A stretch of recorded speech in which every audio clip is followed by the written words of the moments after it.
എല്ലാവർക്കും സ്വാഗതം. ഇന്ന് നമ്മൾ ഉണ്ടാക്കാൻ പോകുന്നത് വളരെ സിമ്പിൾ ആയിട്ടുള്ള ഒരു റെസിപ്പിയാണ് ഓണിയൻ ഫ്രൈ.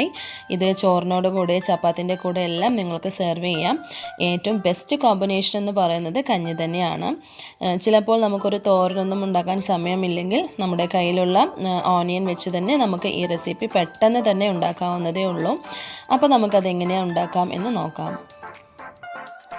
അതിനായി ഞാനിവിടെ ഒരു 5 ഉള്ളി എടുത്തിട്ടുണ്ട്. ഇത് 3 പേർക്ക് മതിയാവും. നിങ്ങൾക്ക് എത്ര പേർക്കാണ് ഉണ്ടാക്കാൻ നിങ്ങൾ ഉദ്ദേശിക്കുന്നത് അതിനനുസരിച്ച് നിങ്ങൾ ഉള്ളി എടുക്കണം. ഈ ഉള്ളി എല്ലാം തന്നെ തോലെല്ലാം മാറ്റി നീളത്തിൽ ഞാൻ ഇതുപോലെ അരിഞ്ഞു വെച്ചിട്ടുണ്ട്. ഇനി നമുക്ക് ഫ്രൈ ചെയ്യാം. അതിനായി ഒരു പാനിൽ കുറച്ച് എണ്ണ ഒഴിച്ചു കൊടുക്കുന്നുണ്ട്. വെളിച്ചെണ്ണയാണെങ്കിൽ നല്ല ടേസ്റ്റ് ആയിരിക്കും. എണ്ണയൊന്ന് ചൂടാകുമ്പോൾ നമ്മൾ മുമ്പ് കട്ട് ചെയ്ത് വെച്ചിരിക്കുന്ന എല്ലാ സവാളയും ഇട്ട് കൊടുത്ത് ഒന്ന് മിക്സ് ചെയ്ത് കൊടുക്കുക.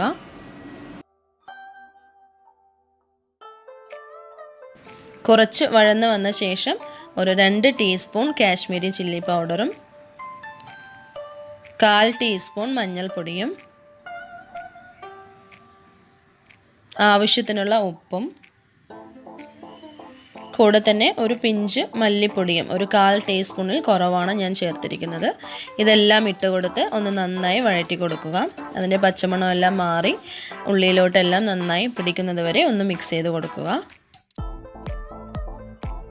ചിലർ ഇതിൽ ഗരം മസാലയെല്ലാം ചേർക്കാറുണ്ട്. പക്ഷേ ഞാനിതിലൊന്നും ചേർക്കുന്നില്ല. കാരണം ഗരം മസാല ചേർക്കുകയാണെങ്കിൽ അതിൻ്റെ ടേസ്റ്റ് തന്നെ അതൊന്ന് മാറിപ്പോകും. ഞാനിത് ട്രഡീഷണൽ ആയിട്ടാണ് ഇങ്ങനെ ചെയ്യുന്നത്. അപ്പോൾ ഇതിന് നന്നായി ഫ്രൈ ആകുന്നത് വരെ നമുക്കൊന്ന് വെയിറ്റ് ചെയ്യാം. ഫ്ലെയിം മീഡിയത്തിൽ വെച്ച് ഇടയ്ക്കിടയ്ക്ക് ഒന്ന് ഇളക്കി കൊടുക്കണം. ഇതിവിടെ നന്നായി ഫ്രൈ ആയി വന്നിട്ടുണ്ട്. ഇതാണ് ഇതിൻ്റെ പാകം. അവസാനമായിട്ട് കുറച്ച് കറിവേപ്പില ഒന്ന് ചേർത്ത് കൊടുത്ത് ഇതൊന്ന് നന്നായി മിക്സ് ചെയ്ത് കൊടുക്കുക. ഇനി നമുക്ക് സ്റ്റവ് ഓഫ് ചെയ്യാം.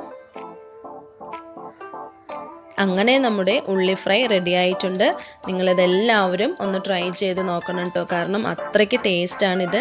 കഞ്ഞിയുടെ കൂടെ എല്ലാം ചോറിൻ്റെ കൂടെ എല്ലാം നിങ്ങൾക്കിത് സെർവ് ചെയ്യാവുന്നതാണ്.